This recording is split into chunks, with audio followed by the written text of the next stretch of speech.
రాష్ట్ర బీజేపీ అధ్యక్షురాలు పురంధరేశ్వరి వ్యాఖ్యలను తీవ్రంగా ఖండిస్తా ఉన్నాను. అదానికి బీజేపీకి సంబంధం లేదని చెప్తే ఎవరి చెవుల్లో పూలు పెట్టాలనుకున్నారో ఆమె సమాధానం చెప్పాలి. అసలు ఇప్పుడే కాదు, నరేంద్ర మోడీ గుజరాత్ ముఖ్యమంత్రిగా ఉన్న కాలం నుండి వారిద్దరి మధ్య సంబంధ బాంధవ్యాలున్నాయి. 2014 పార్లమెంట్ ఎన్నికల్లో ఇదే అదానీ గారి విమానంలో నరేంద్ర మోడీ గారు దేశమంతా ప్రచార కార్యక్రమం నిర్వహించారు. మోడీ ప్రైమ్ మినిస్టర్ అయిన తర్వాత మోడీ గారి విమానంలో అదానీ గారు వెనక్కి కూర్చొని దేశాలు తిరిగి అగ్రిమెంట్లను చేయించుకుంటా ఉన్నారు. ఆస్ట్రేలియాలో, శ్రీలంకలో, అనేక దేశాల్లో ఆయనకు ఒప్పందాలన్నీ కూడా మోడీ గారే చేయిస్తా ఉన్నారు.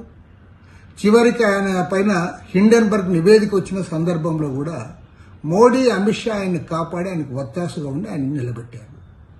ఇప్పుడు చివరికి అమెరికాలో న్యూయార్క్ ఈస్టర్న్ డిస్ట్రిక్ట్ కోర్టులో ఆయన పైన ఛార్జ్షీట్ ఫైల్ అయిన తర్వాత కూడా, అక్కడ ఎస్ఐ వాళ్ళు చేసిన తర్వాత కూడా ఈ రోజు కూడా చర్య తీసుకోలేకపోతా ఉన్నారు.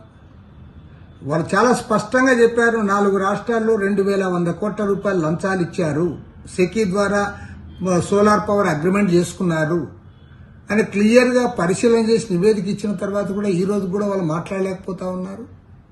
పార్లమెంట్లో ప్రతిపక్షాలన్నీ కూడా దీనిపైన చర్చ జరగాలని పట్టుబడితే పార్లమెంటు వాయిదా వేస్తూ ఉన్నారు తప్పితే చర్చకు ముందుకు రావడంలా. కాబట్టి ఇంత స్పష్టంగా ఆయన్ని కాపాడుతూ ఉంటే పురంధరేశ్వరి గారు అంటారు జగన్ తప్పు చేశాడు, అదాని మెప్పు చేశాడు. అదాని ఇంకా చాలా సంతోషం. పురంధరేశ్వరి గారు అదానిని రాహుల్ గాంధీ, ప్రియాంక గాంధీ కాపాడుతున్నారని మాత్రం అనలే.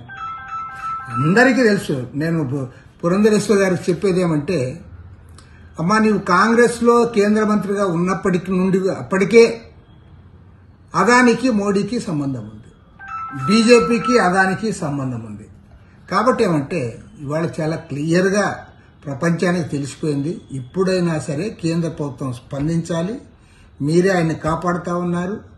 లక్షల కోట్ల రూపాయలు ప్రజలపైన భారాలు పడడానికి అదానీ కారకుడు. అదానితో చేసిన అగ్రిమెంటే కారకుడు. దేశమంతటా పోర్ట్లు, అదేవిధంగా విమానాశ్రయాలు, వీటితో పాటు లక్షల ఎకరాల భూములు అవన్నీ కూడా ఆయన కట్టబెట్టడంలో కూడా మోడీ పాత్ర ఉంది. రాష్ట్రాన్ని దోచిపెట్టాడు జగన్మోహన్ రెడ్డి వారికి, అందులో కూడా మోడీ పాత్ర ఉంది. వీటి నిజంగా మీ చిత్తశుద్ధి నిరూపించుకోవాలంటే తక్షణమే అదానీని అరెస్ట్ చేయాలి, ఈ ఒప్పందాలని రద్దు చేయాలి, వీటన్నిటిపైన కూడా సమగ్రమైన విచారణ జరిపించాలని చెప్పి సిపిఐ తరఫున డిమాండ్ చేస్తాం.